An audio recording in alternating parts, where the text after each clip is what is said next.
Sir अगर मैं आपसे बोल पाऊं प्लीज आप स्क्रीन की तरफ जरा आएंगे और मैं आप इसीलिए आपसे समझना चाहती हूं ये आपको कितना इंपॉर्टेंट और प्लीज इसको एक्सप्लेन करिए। ये मुरीद के इसको टारगेट किया गया, मरकज तैयबा, सब कुछ एक आड़ लेकर, सर थोड़ा कैमरे की तरफ जाएंगे, ये पूरी की पूरी आड़ लेकर कैसे इस आतंकी अड्डे को ऑपरेट किया जा रहा था और कैसे आप इसको समझा सकते हैं दर्शकों को, जरा ये भी बताइए। निश्चित तौर पे ये वो जगह है जहां से आतंकियों की एक शुरुआत होती, जहां ट्रेनिंग होती थी, और ये वो चीज है कि जो सबसे ज्यादा आतंकियों यहीं से जो है ना इनको ट्रेनिंग और इनका बेस यहां से हुआ करता था। तो ये शुरू से ही, आज से नहीं, आर्मी की निगाह में शुरू से था, ये टारगेट में था आर्मी के।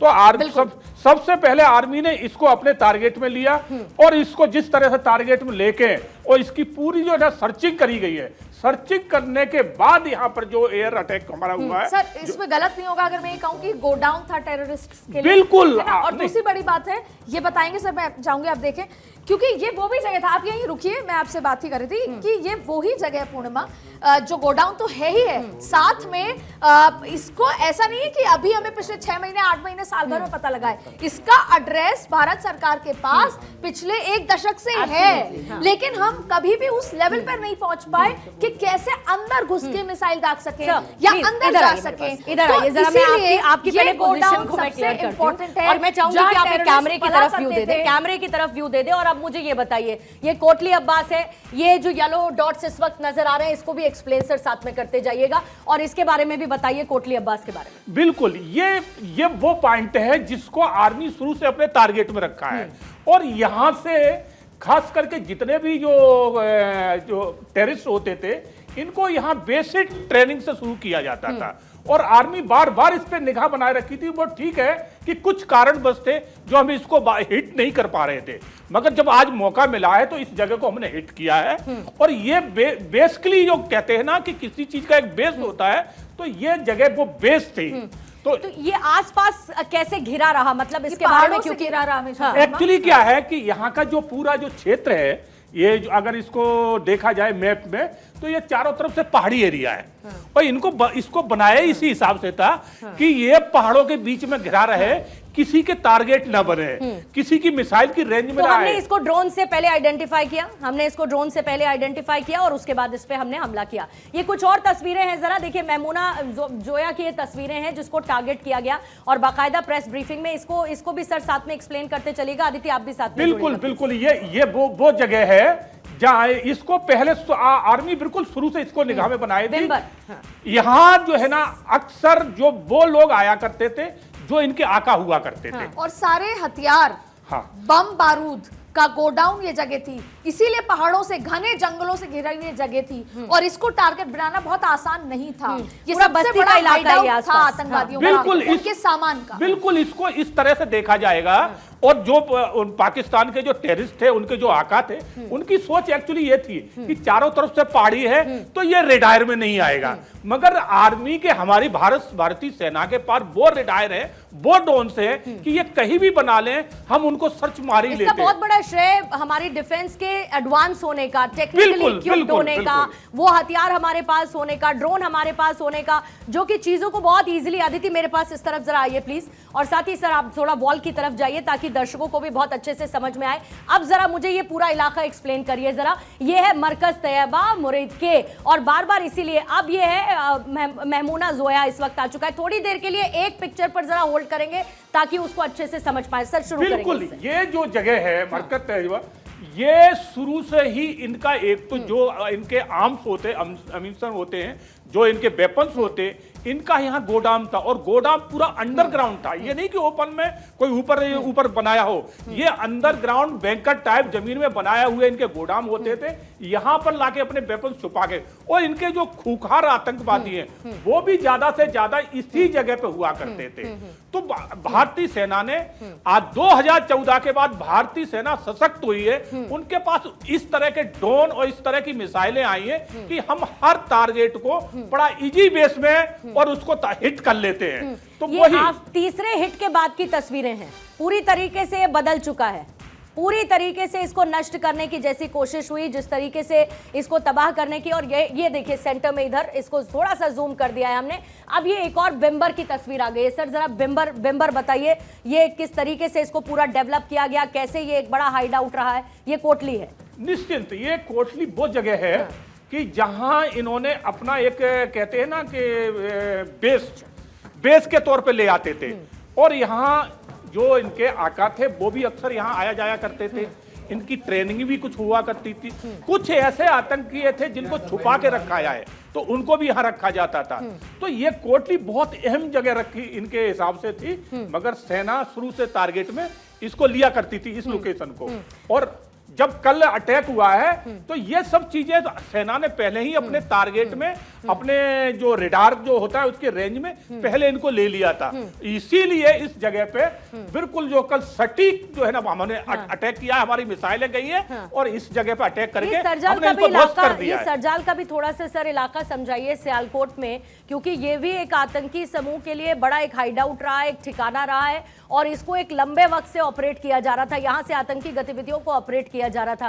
तो ये सर्जल का पूरा कैसे किस तरीके से आइडेंटिफाई हुआ? वापस से सर्जल की तस्वीर रखेंगे, एक एक तस्वीर पर रहते हुए थोड़ा सा उनको एक्सप्लेन करने में क्योंकि आसानी रहती है। सर्जल के बारे में सर तब तक आप मुझे ब्रीफ करिए जब तक वो बिल्कुल। सर्जल एक ऐसी जगह थी, अक्सर जो है ना जो सियालकोट से यहाँ से जो आतंकी आते थे उनको यहाँ भेजा जाता था। एक तरह से बोलते हैं ना कि एक डंपिंग क्षेत्र, तो डंपिंग क्षेत्र के हिसाब से इसको मान के चलते थे। मगर भारतीय सेना इन पर सब पे निगाह बनाए थी, हमारी एयरफोर्स भी बनाए थी। तो ये शुरू से टारगेट में एक जो हम आपको बहुत अच्छी एक बहुत बेसिक सवाल सर मेरे मन में, अगर एक लंबे वक्त से हमें इन आतंकी ठिकानों के बारे में पता था तो हम क्या मतलब हम इनके लिए एक्यूरेट इन्फॉर्मेशन इकट्ठा कर रहे थे, हम सही समय का इंतजार कर रहे थे, मतलब हम रुके हुए थे क्योंकि एक लंबे वक्त तक despite we had the information. तो अभी इस बार ये रहा कि नहीं, इन आतंकी अड्डों को सबको वंस एंड फॉर ऑल खत्म कर देना। निश्चित तौर पे क्या होता है कि हम सेना हरदम तैयार रहती है, 24 आवर तैयार रहती है, मगर कुछ पॉइंट हमारे कुछ व्यू ऐसे होते हैं जो हमें हर तरह से उनको सेव करना होता है और उनकी क्या गतिविधियां हैं वो भी हमें लेना पड़ती है।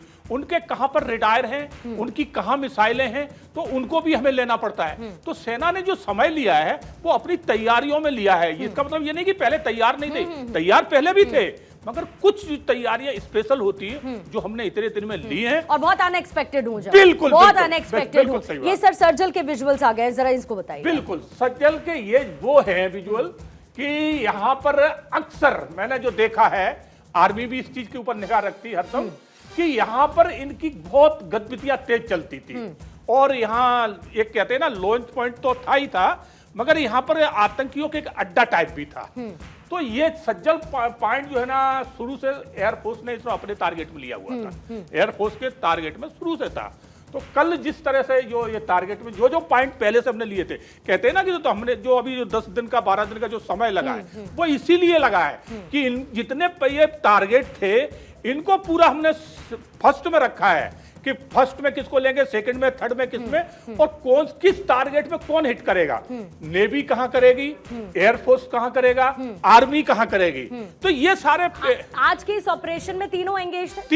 तीनों ने अपनी अपनी जगह से इनके ऊपर हिट किया है। इसमें ये नहीं कह सकते कि आर्मी ने अकेले किया है, एयरफोर्स ने किया। यहाँ तीनों ही सेनाओं ने टारगेट, हाँ इनको पॉइंट दिए गए थे कि आप इस टारगेट पे करेंगे, आप इस टारगेट, बाकी तीनों ही सेनाओं का ये हिट पॉइंट रहे और तीनों ने एक साथ जो है ना अटैक किया और आइडेंटिफाइड था बेसिकली, जो आपने भी कहा। लेकिन और जब सेना को फ्री हैंड दिया गया कि जगह भी सेना तय करे, तो सेना के पास तो ऑलरेडी इंफॉर्मेशन थी और इसीलिए ये टारगेट चुने गए कि क्यों ना हम इनकी जमीन पर हमला करते हैं, सीधे सीधे जड़ से काटते हैं। निश्चित तौर पे आपने बहुत अच्छी बात कही कि आर्मी के टारगेट पे तो सभी रहते हैं, शुरू से रहते हैं, और उनके कहां लॉन्च पॉइंट है, कहां उनके बैंकर हैं, कहां पर इनका अमलीसन है, कहां इन्होंने अपने वेपन्स छुपाए हुए, वो सब आर्मी की निगाह में रहता है। मगर हमने जो 10-12 दिन का टाइम लिया, और सबसे बड़ी बात एक देखना पड़ेगी, आज के समय में जो भारत के जो प्रधानमंत्री हैं उन्होंने जिस तरह से आर्मी को फ्री हैंड दिया है कि आप अपना समय चुनिए, अपना टारगेट चुनिए और अटैक करिए। सर बस कुछ सेकंड्स के लिए आपको रोकूंगी और जल्दी से हम रखेंगे, क्योंकि अभी देखिए क्या है कि एक और इम्पॉर्टेंट पॉइंट सर, कुछ विजुअल्स आ रहे थे दरअसल, उनकी तरफ जाना था। लेकिन ये भी बताइए कि अब रिटेलिएशन हो रहा है, अभी तक क्या हो रहा था पिछले 13-14 दिन से कि बॉर्डर पर retaliation, post to post retaliation हो रहा था। अब क्या है, हैवी रिटेलिएशन भी कुछ कुछ इलाकों में शुरू हुआ है। अभी क्या करेंगे उन इलाकों में, जैसे पुंछ हो गया, उरी हो गया, यहाँ पर क्या करेंगे, लोगों को पहले सेफ एंड सिक्योर करेंगे। अभी मुझे जानकारी मिल रही है कि पुंछ से इस वक्त हमारे साथ मेरे लेफ्ट हैंड साइड पर ये पुंछ थोड़ी सी, अच्छा ठीक है, कुछ लोग मुझे इस वक्त नजर आ रहे हैं। आप तक अगर मेरी आवाज पहुंच रही है तो आप लोग सर पुंछ से हैं, पुंछ में जहां पर अभी रिटेलिएशन हो रहा है पाकिस्तान की तरफ से, थोड़ा सा मुझे बताइए इस वक्त वहां पर किस तरीके के जमीनी हालात है। हाँ, नमस्कार, जय हिंद। जय हिंद सर, जय हिंद। जरा बताइए अभी पुंछ में किस तरीके के जमीनी हालात है। मैं इस वक्त पुंछ से बोल रहा हूँ, बिल्कुल एलओसी के बिल्कुल साथ वाले गांव से, और यहाँ पर रात के 1:30 बजे से लेकर सुबह 4 बजे तक फायरिंग जो है हिंदुस्तान ने जमकर जो है पाकिस्तान का जो है गोलाबारी की। और हमें सूत्रों की नजर सुनने में आ रहा है कि कम से कम 10 अड्डे जो पाकिस्तानियों के जो है नष्ट किए गए। लेकिन इस वक्त जो है सुबह 7 बजे से लेकर इस वक्त जो टाइम हो रहा है, मेरे ख्याल में 11:15 का टाइम हो रहा है, तो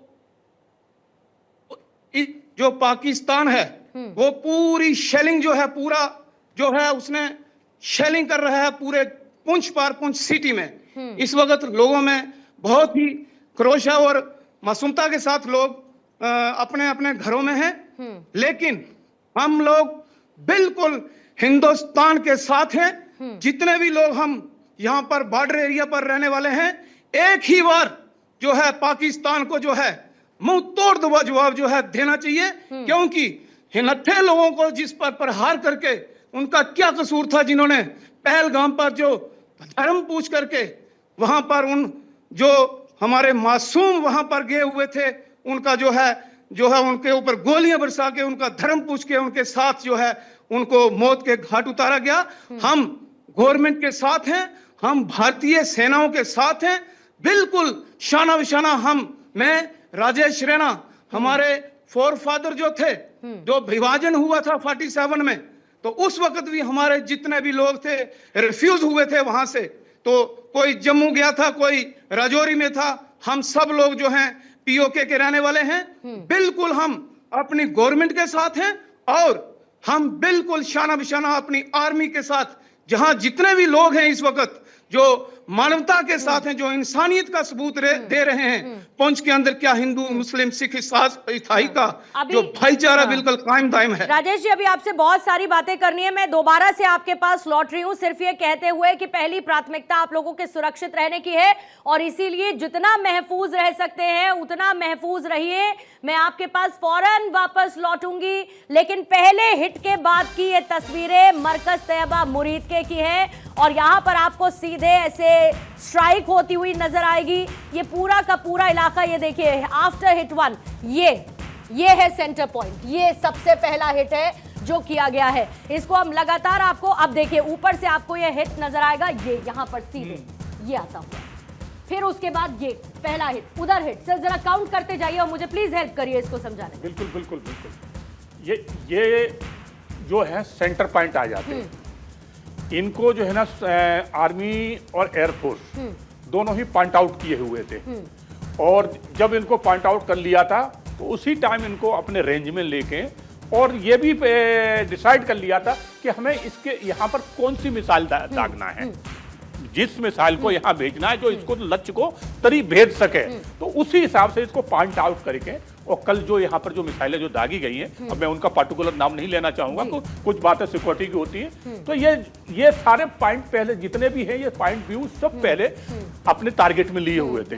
तो हमारी जो तैयारी थी उस तैयारी से बिल्कुल आज, लेकिन राफेल की गर्जना और उस पर तैनात मिसाइलों ने अपना काम फुल प्रूफ किया। बिल्कुल बिल्कुल।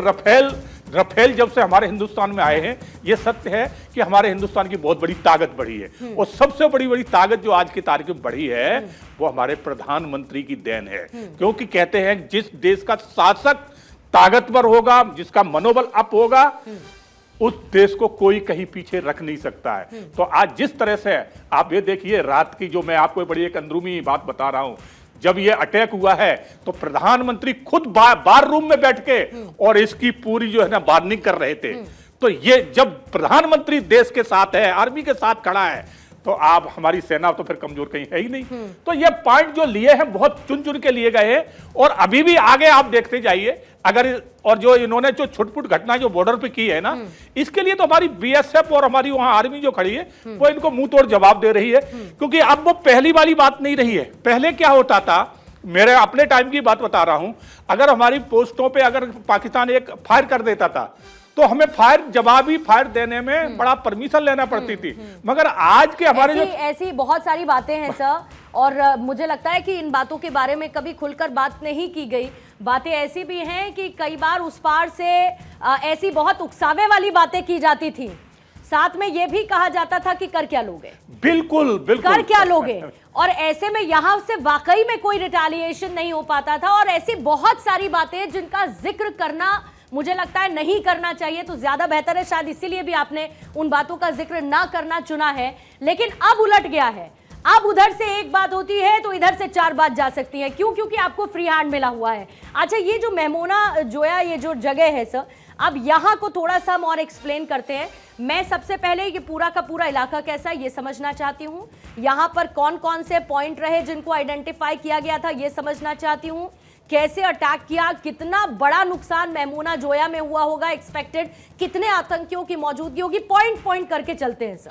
देखिए, ये पॉइंट ऐसा है, यहाँ अक्सर आतंकी रहते ही रहते हैं, क्योंकि यहाँ इनकी एक जो बोलते हैं ना आरामगाह के तौर पे एक जगह थी ये, तो यहाँ जितने भी आतंकी आके रहते थे तो ये निगाह में था पॉइंट।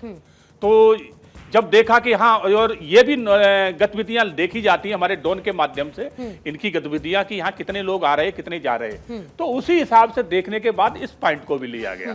तो जितने भी आतंकवादी ये जो पॉइंट थे, जो लॉन्च पैड थे, इनको सबको टारगेट में लेके जिस तरह से कल जो अटैक किया गया है, बड़े ही सोच विचार के किया है और बड़ी सूझबूझ के साथ किया। मैं तो ये कहूंगा कि इसमें हमारे पूरे जितने सीनियर ऑफिसर है आर्मी के, एयरफोर्स के, उन्होंने पूरी तैयारी में अपना इतना जो दिमाग और वो सूझबूझ लगाई है कि शायद इसको जल्दी कोई सोच नहीं सकता है। नहीं, और उसकी एक बहुत बड़ी चीज है कि आप अंतर्राष्ट्रीय मंच पर पाकिस्तान को अलग थलग करने के लिए आपके पास पुख्ता सबूत मौजूद है।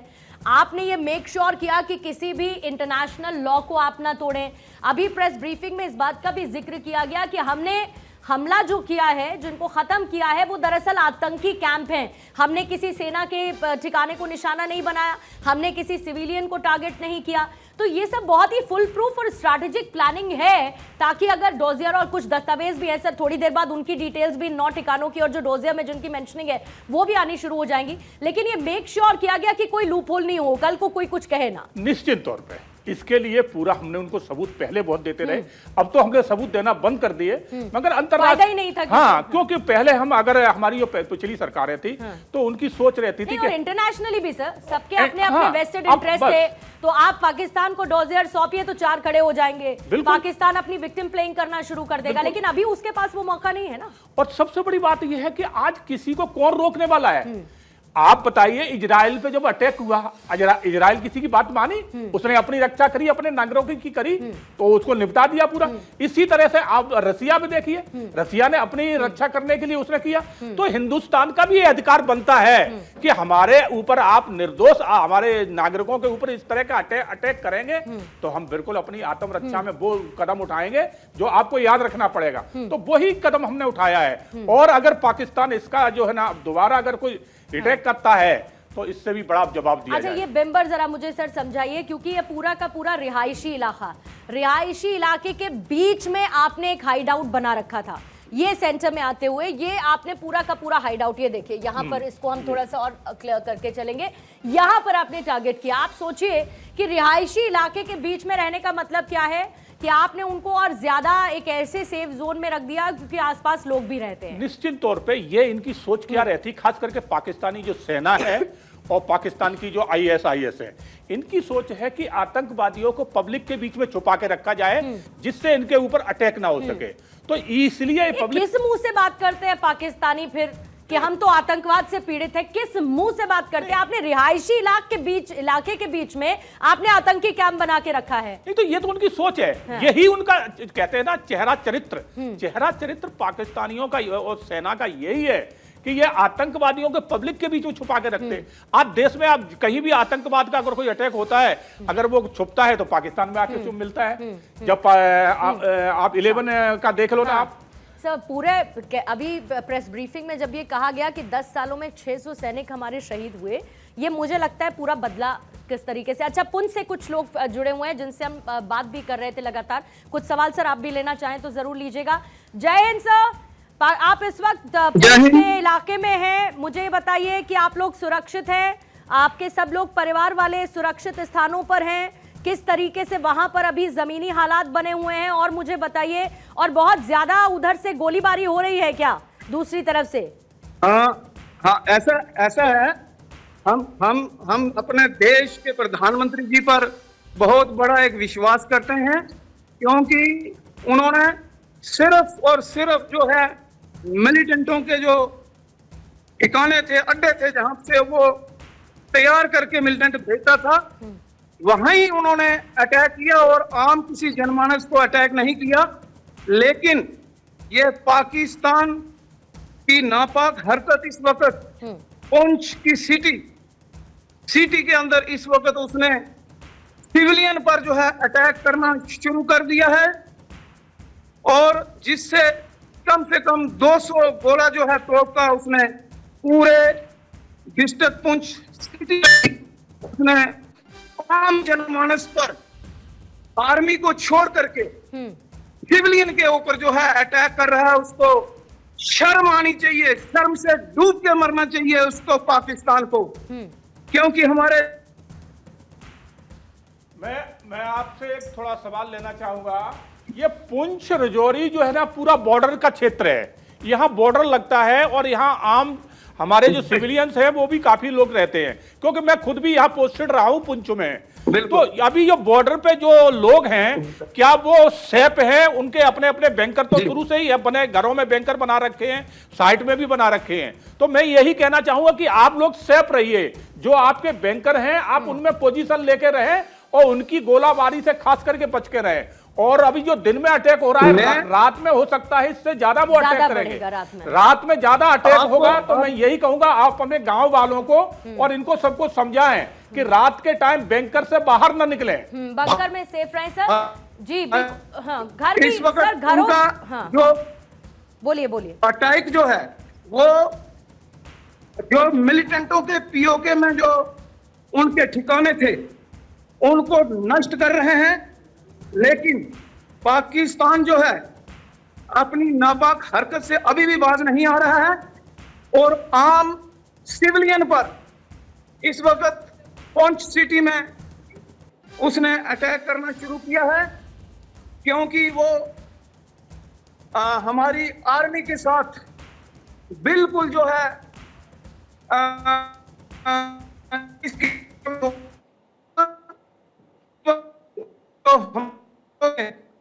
बैंक और अपनी आर्ट लेके बेसमेंट में आप खास आप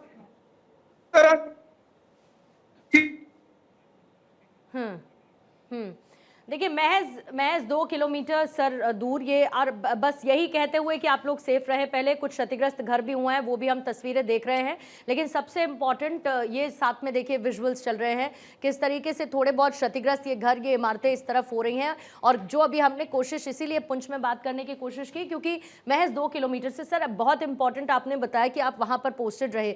और एक वो होता है जैसे पाकिस्तान की तरफ से सर एलिमिनेशन ग्राउंड, मैं एलिमिनेशन ग्राउंड पे जाती हूँ बेसिकली एलिमिनेशन ग्राउंड पे आइडेंटिफाई करने के लिए, लोकेशंस को आइडेंटिफाई करने के लिए, ताकि वो टारगेटेड अटैक्स कर सके।